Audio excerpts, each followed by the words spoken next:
One UI 8.5 तुम्हारे भाई ने फाइनली अपने इस S25 अल्ट्रा के ऊपर जद्दोजहद के बाद इंस्टॉल कर लिया है। अगर आप लोग सोच रहे हो कि भाई इस वाले अपडेट को आप लोग इजीली इंस्टॉल कर पाओगे तो नहीं भाई, आप बिल्कुल नहीं कर सकते, क्योंकि भाई इसके लिए एक वर्कअराउंड है जो कि भाई बहुत ज्यादा बड़ा है। हमें XJ डेवलपर्स में जाने के बाद भाई सॉफ्टवेयर को अलग तरीके से डाउनलोड करना पड़ा, फिर फ्लैश करना पड़ा, 10 चीजें करनी पड़ी, बट फाइनली भाई ये One UI 8.5 हमारे फोन के ऊपर आ चुका है। क्योंकि देखो जिस दिन ये पहली बार दिखाया गया था ना, उस टाइम पर मेरे को था कि भाई आप लोगों के साथ शेयर करना ही करना है, क्योंकि हर बार जब भी One UI नया आता है मैं आप लोगों को दिखाता हूँ कि भाई देखो ये चीज चेंज करी है, ये चीज अलग कर दी है, तो इस बार कैसे तुम्हारा भाई पीछे हट जाएगा। तो इसलिए भाई आज इस वीडियो के अंदर हर एक चीज बताऊंगा आप लोगों को One UI 8.5 के अंदर क्या चेंज हुई है और क्या आप लोगों को अपने फोन के अंदर अलग देखने को मिलने वाला है आने वाले कुछ समय के अंदर। तो देखो भाई ऐसी तरह वीडियोस तुम्हारा भाई बनाता रहता है, तो अगर आप लोगों को पसंद आती है तो जल्दी से यार चैनल को सब्सक्राइब कर लो, क्योंकि 8 लाख की फैमिली जल्दी कंप्लीट करनी है। बोला ऐसे सबर सा नहीं हो रहा यार, अब 1 मिलियन दिखा दो यार, अब हो गया बहुत टाइम। इस चीज को करने के लिए ना मेरे को पहले लगा था कि भाई नॉर्मल मैं सैमसंग मेंबर्स ऐप खोलूंगा और मेरे को वहां पे जो बीटा वाला ऑप्शन है मिल जाएगा, बट भाई ये वाली चीज हमारे फोन के अंदर हो ही नहीं रही थी। हमने भाई बहुत बार ट्राई करा, हम लोग सैमसंग के मेंबर्स ऐप को खोल रहे थे और यहाँ पे ऊपर की साइड में ना यहीं पे एक One UI 7 का अपडेट का बैनर आता है जो कि बहुत लोगों को मिल रहा था, लेकिन यहाँ पे हमारा बैनर नहीं आ रहा था। तो मैं सोचा नीचे जाते हैं एक बार बीटा का जो प्रोग्राम वाला ऑप्शन है इधर देखते हैं, एक बार क्लिक करके आप देखते हैं यहाँ पर भी कोई बीटा अवेलेबल नहीं था हमारे फोन के लिए। बट सरप्राइजिंगली भाई हम लोगों ने थोड़ी सी जद्दोजहद करी एंड फोन के ऊपर हम लोग इंस्टॉल कर चुके हैं। आप लोगों को दिखाना चाहूंगा अबाउट फोन में जाने के बाद सॉफ्टवेयर इन्फॉर्मेशन देख सकते हो 8.5 यहाँ पे वर्जन हमारा लिखा हुआ है। तो yes it is an official 8.5 version. तो अब आपको बताता हूँ इस वाले अपडेट को यूज करने के बाद कि मुझे क्या सबसे पहले चीजें फील हुई हैं। तो देखो यार जैसे आप लोग इसे इंस्टॉल करोगे जो मेजर चीज है ना आप लोग को अलग लगेगी वो है ओवरऑल डिजाइन स्ट्रक्चर। इस बार सैमसंग ने पूरा ही डिजाइन 8.5 के अकॉर्डिंगली बड़ा चेंज कर दिया है, क्योंकि जनरली हम लोगों ने देखा है जब एक नंबर सीरीज का अपग्रेड होता है ना तो इतने बड़े डिजाइन चेंजेस होते हैं। अब ये नॉर्मल 0.5 वाला अपडेट था, इतना बड़ा अपडेट होना नहीं चाहिए था, बट सैमसंग ने करा है। जैसे कि अगर आप लोग देखोगे काफी जगहों पे एप्लीकेशन जो नेटिव है उनके अंदर ग्लो इफेक्ट ऐड हो गया है। अगर आप लोग नोटिफिकेशन पैनल देखते हो और या फिर आप क्विक सेटिंग टॉगल देखते हो वो भी अब पूरा रिवैम्ड है। एक एक करके आपको समझाऊंगा भाई कि क्या आप लोग इसके अंदर और कर सकते हो।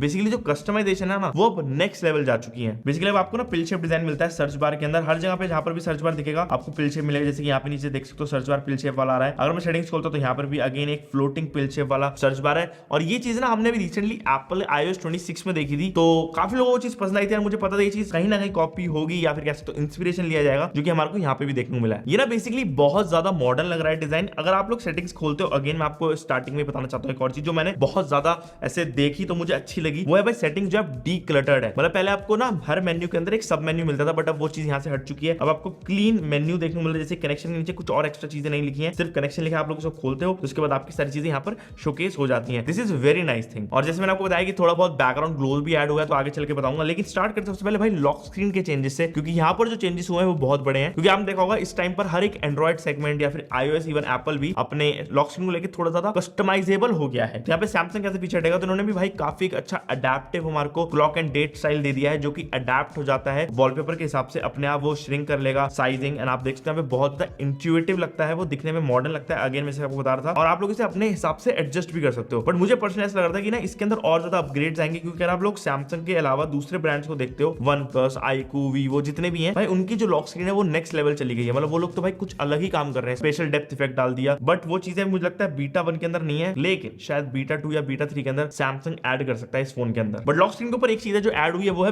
वेदर। अगर आप लोग ये देखोगे नीचे की साइड में वेदर आता है, अगर आप लोग वेदर पे क्लिक करते हो तो ये ना स्टार्ट करने लग जाता है एक सीन। जैसे कि आप देखते हो वेदर हो गया है स्टार्ट हमारा। जैसे इस टाइम पर अभी ना दिल्ली NCR के अंदर आपको पता है भाई पॉल्यूशन कुछ ज्यादा ही है, तो यहाँ पे देख सकते हो ऊपर की साइड में हल्के हल्के बादल बन रहे हैं। देख पा रहे हो क्या? वो देखो एक ऐसे मूविंग बादल बन रहे हैं जो दिखने बहुत अमेजिंग लग रहा है। एंड ये आपके एरिया के हिसाब से चेंज करेगा वेदर, तो भाई नो डाउट बढ़िया चीज तो डाली है। लेकिन बात यहीं पर सीमित नहीं होती, क्योंकि अगर आप लोग अपना खोलते हो क्विक टॉगल पैनल, तो अब आप लोग यहाँ पे बहुत सारी कस्टमाइजेशन कर सकते हो। जैसे कि आप लोग इंडिविजुअल कंट्रोल कर सकते हो। जैसे मान लो आप एक म्यूजिक लवर हो तो आप लोग म्यूजिक के सारे कंट्रोल्स ऊपर रख सकते हो डॉल्बी एटमॉस जैसे, एंड वो आप लोगों को एकदम से मिल जाएंगे। या फिर आप लोगों को भाई फोन के अंदर कोई एक ऐसे स्पेसिफिक चीजें चाहिए, वाईफाई का वहां पे चाहिए, टॉगल को चेंजेस करने, जैसे कि हमने यहाँ पे करा। आप देख सकते हो हमने जो है बेसिकली यहाँ पे ब्राइटनेस का स्लाइडर लेफ्ट में कर दिया और जो वॉल्यूम का स्लाइडर है वो यहाँ पे राइट में करते हैं, कुछ इस तरीके से। अब ये जो है ना ओवरऑल दिखने में काफी ज्यादा बढ़िया लगता है। अगर आप देखोगे हर एक चीज जो सॉर्टेड है अपने एक जगह पे। जैसे कि मैंने यहाँ पे लिटरली भी डॉल्बी एटमॉस का पूरा एक जो है पैनल डाल दिया है। मैं इसको डन करता था, अब यहाँ पे मेरे को डॉल्बी एटमॉस मिलेगा, मैं इसको टॉगल ऑन एंड ऑफ कर सकता हूँ। तो देख सकते हो यहाँ पे भाई सैमसंग ने बेसिकली कस्टमाइजेशन बहुत ज्यादा एक्सटेंड कर दी है। हम अपने हिसाब से हर एक यूजर फोन को सेट कर सकता है, चाहे फिर आप लोग को यहाँ पे नेटवर्क रिलेटेड कोई भी कंट्रोल्स चाहिए या फिर आप लोग एक बेसिक नॉर्मल कंज्यूमर उसको अपने कंट्रोल्स को थोड़ा बहुत चेंज करना आप लोग कर पाओगे। नेक्स्ट अपडेट है भाई स्क्रीन रिकॉर्डिंग के अंदर अब जैसे आप नॉर्मली अगर देखते हो स्क्रीन रिकॉर्ड करते हो तो आपके पूरे फोन की स्क्रीन रिकॉर्ड होती है, बट आप लोग का फोन के अंदर पार्शियल स्क्रीन रिकॉर्ड कर सकते हो। मतलब एक पार्ट, जैसे कि अगर आप मान लो कोई आपको एक जगह है स्पेसिफिक वही रिकॉर्ड करनी तो आप लोग वो कर सकते हो। पहले भाई पूरा ही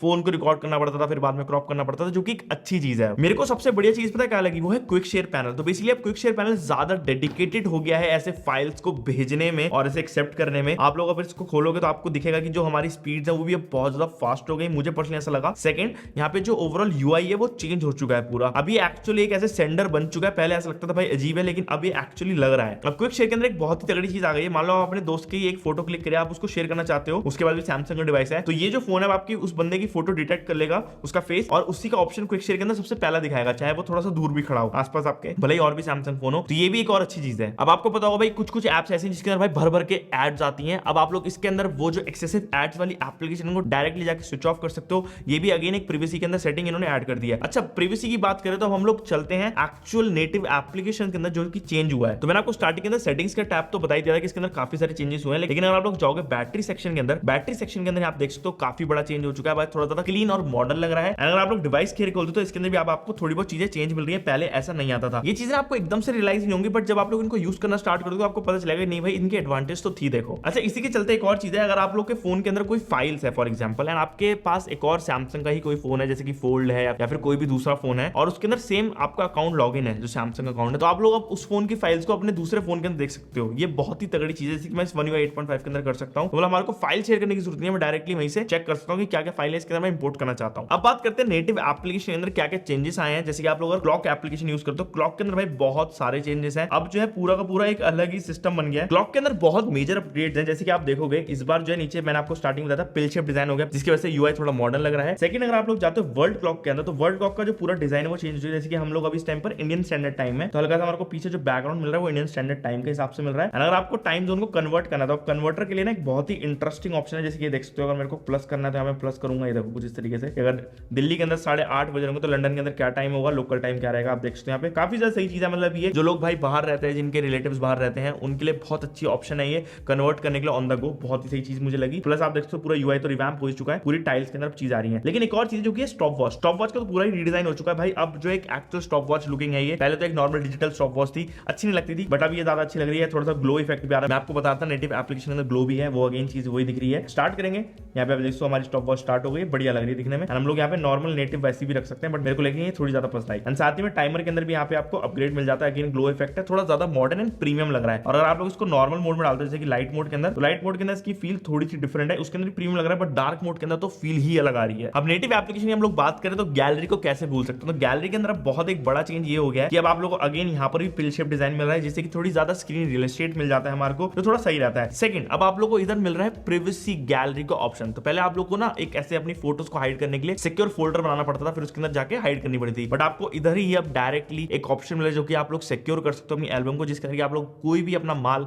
मसाला रखो, कोई दूसरा बंदा उसे नहीं देख पाएगा। एंड अगर आप लोग कोई भी अपनी एल्बम खोलते हो, जैसे कि मान लो मैं रीसेंट खोलता हूं, तो मेरे को जो सबसे ऊपर एक प्रीव्यू मिल रहा है या फिर थंबनेल मिल रहा है वो मेरी रीसेंट इमेज का होगा। जैसे कि यहाँ पे अगर मैं कैमरा वाला खोलता हूं, आप देखते हो यहाँ पे मेरा प्रीव्यू जो है वो एक रीसेंट फोटो का है। पहले आप लोगों को एडिट के अंदर ना ज्यादा ऑप्शन नहीं मिलते थे, बट अगर आप लोग अब एडिट खोलते हो एंड एडिट के अंदर अगर आप लोग को ऐसे ऑब्जेक्ट रिमूवर वाली चीजें खोलते हो, तो अब आप लोग ऑब्जेक्ट रिमूव तो कर ही सकते हो, लेकिन आप लोग ऑब्जेक्ट रिमूवर के जितने भी आपने अभी तक वर्जन क्रिएट करे वो भी आप लोग को दिख जाएंगे। साथ ही में आप लोग एक इमेज को भाई मल्टीपल टाइम्स यहाँ पे एडिट कर सकते हो। ये भी एक बहुत सही चीज है। मतलब ऑब्जेक्ट को रिमूव करे जा रहे हो, रिमूव करे जा रहे हो, हटाए जा रहे हो, एक ही एडिट के अंदर बहुत सारे काम हो सकते हैं। तो ये भी चीज ऐड हो गई है। और अगर आप लोग जैसे लॉग वीडियोस पहले अगर अपने फोन से शूट करते थे, तो आपको एक ना लेफ्ट साइड के अंदर नॉर्मल लॉग का बटन मिलता था लट कन्वर्ट करने का, बट अब आप लोग को वो एडिट में जाने के बाद ऑप्शन मिलता है। और इसका मेन रीजन पता है क्या है? मुझे ऐसा लगता है सैमसंग इसको थोड़ा कंटेंट क्रिएटर सेंट्रिक बना रहा है। तो जिन लोगों को ज्यादा लट्स चाहिए होते हैं, जैसे खुद के भी लट्स को इंपोर्ट करना है, उनके लिए शायद ऑप्शन बनाया ताकि वो लोग अपने इंपोर्ट कर सकते हैं आगे जाके लट, लाइक बीटा 2 या बीटा 3 में शायद हमारे को देखने को मिल जाएगा। कैमरा एप्लीकेशन में ज्यादा चेंजेस नहीं हुए, एक दो चीजें हैं जो मुझे फील हुई हैं। पहली बात तो अगर आप देखोगे मोर के अंदर जाने के बाद आपको जो प्रो मोड मिलता है उसके अंदर आपको साइड में क्लीन व्यू का ऑप्शन मिलता है, जस्ट ये, जो कि आपको थोड़ा ज्यादा बेटर तरीके से आपके फ्रेम को सेट करने का ऑप्शन देता है। अदरवाइज ज्यादा बड़े चेंजेस यहाँ पे नहीं है। बस मैं ये बोलूंगा इसके अंदर चेंज ना करके थोड़ा सा प्रोसेसिंग में चेंज कर दो। सैमसंग प्लीज हाथ जोड़ के रिक्वेस्ट है, आपके फोन की बस जो फोटोज की प्रोसेसिंग है ना वो और बेटर होनी चाहिए। By the way native application के अंदर अगर आप लोग रिमाइंडर एप्लीकेशन चेक करो तो रिमाइंडर के अंदर भी हल्का सा आपको अगेन मैंने आपको बताया था जो ग्लो इफेक्ट मिल जाता है। एंड साथ ही में यहाँ पे जो है थोड़ा ज्यादा